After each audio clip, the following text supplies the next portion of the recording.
The Lord be with you. A reading from the Holy Gospel according to Luke. At that time Jesus said to his disciples, "When you see Jerusalem surrounded by armies, then know that its desolation has come near. Then let those who are in Judea flee to the mountains, and let those who are inside the city depart, and let not those who are in the country enter it. For these are days of vengeance, to fulfill all that is written. Alas for those who are with child, and for those who are nursing in those days. For great distress shall be upon the earth, and wrath upon his people. They will fall by the edge of the sword, and be led captive among all nations. And Jerusalem will be trodden down by the Gentiles, until the times of the Gentiles are fulfilled. And there will be signs in sun and moon and stars, and upon the earth distress of nations, in perplexity at the roaring of the sea and the waves.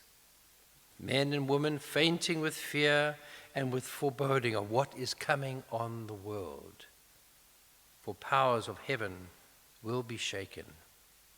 And then they will see the Son of Man coming in a cloud, with power and great glory.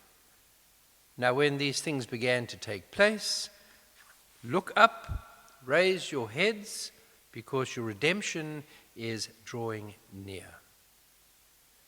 The Gospel of the Lord.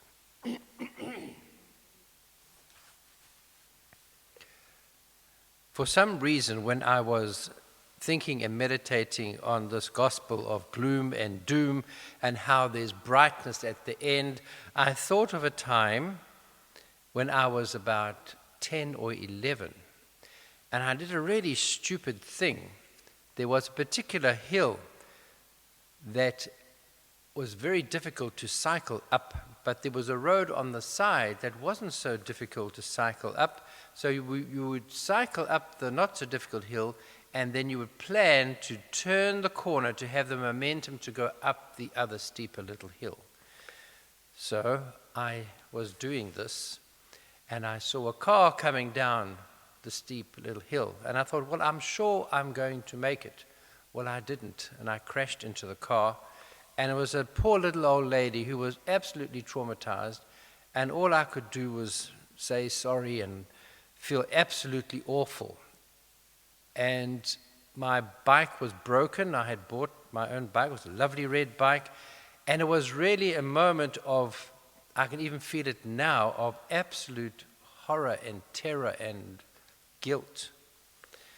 But I also remember the days afterwards when I was lying in bed recuperating, and my mother, after having a very good laugh, after she had checked that I wasn't dead,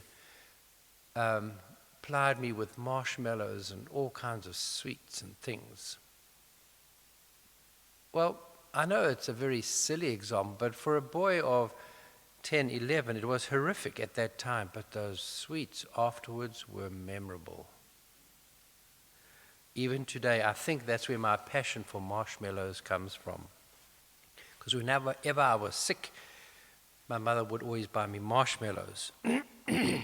But let's get back to the gospel and not be distracted by marshmallows. This is what I think Jesus is talking about, or Luke is talking about in the gospel today. When we look at our world, we see so much trauma, even in our own country. The Zondo trial and Mr. Zuma doing what he does. It distresses us. It distresses us to know the unemployment rate is so high amongst young people. And so they are becoming more and more violent, as is normal for people of that age in this situation.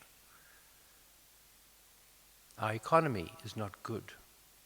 COVID, we have no idea when it's going to spike. We are learning that when these things happen, they can happen without any preemptive warning. And so Jesus is right there telling us today, these are just worldly things. I have come, says Jesus, not to have the perfect world, but to have perfect hope in this world where these things will happen and do happen and have always happened, and there's nothing we can do about it. But we can either sit and cry, or we can pick up the marshmallows, in a sense. So we can pick up the divine message of Jesus Christ that says, this is only temporary. The suffering Savior, as Jesus is on the cross, shows us that that is only a moment of our whole lives. I think those mothers will probably understand this far better in a far more realistic and authentic ways when they have given birth to a child. I'm told, I obviously have no experience of it, that the pain and the not trauma, but I don't even have the words because I've never been there. So all those things that you ladies know about, that is such an important and physically traumatic time in a sense, is nothing in compared when the child is born and the many, many years of looking at your children and loving them and being loved by them.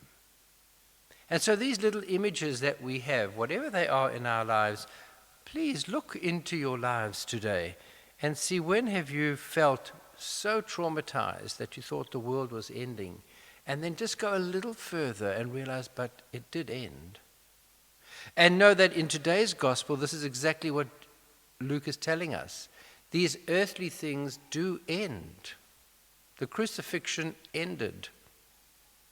The dying on the cross came to an end. But the salvation, the resurrection, has never ended. So today, let us be encouraged.